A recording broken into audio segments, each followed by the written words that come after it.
Welcome back. We are covering 25 perks to consider when joining a new company. Don't twerk for your perk. And number 16 is vacation reimbursement. But before we get started, if you would do me a huge favor, and by the way, thank you for stopping by and checking out the content here. But if you could click the positive feedback mechanism on whatever platform you're listening or watching this on, I greatly appreciate it. It lets the platform know that it's appreciated and also helps them distribute it to other like-minded, beautiful people like yourself.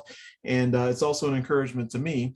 So number 16 is interesting. As I was pulling this list together, I've never run into a company who's offered this, right? It's called vacation reimbursement, right? So if you take a vacation, they'll I guess from my research on this is that they'll either subsidize some of your, food costs or, dinner costs or something like that.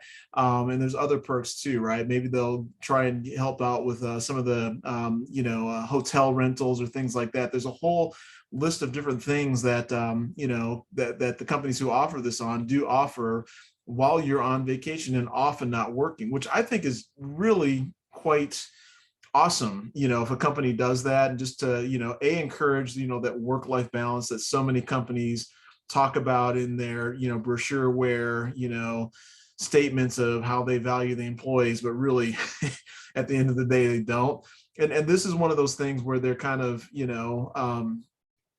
a company would put their money where their mouth is. So again, I think that it's a fairly unique offering, and I, again, depending on, what happens with, the various ventures that I get involved with, that's something that I'm going to consider offering to, should I have employees again in the future, which I don't think that I will, but should I have employees in the future, I would consider something like that. Now, the flip side of that is that I also might feel like if the company's hooking up some of the food costs or my vacation or hotel, that I'm obligated also to maybe pick up a call or join a meeting while I'm on vacation, which I also don't want that. So it's one of those things where I would almost think twice about taking it myself, depending on the company, right, and just how committed they are to work-life balance for their employees.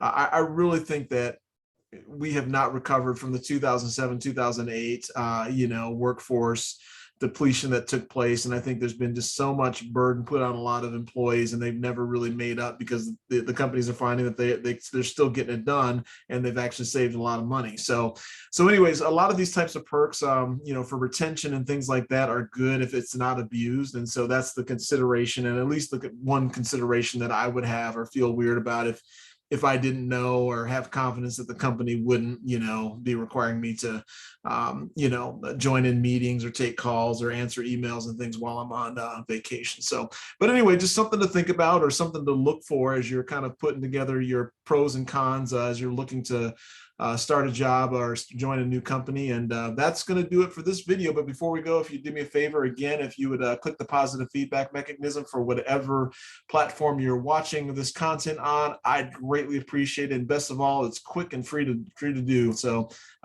anyway, we'll talk to you at the next video.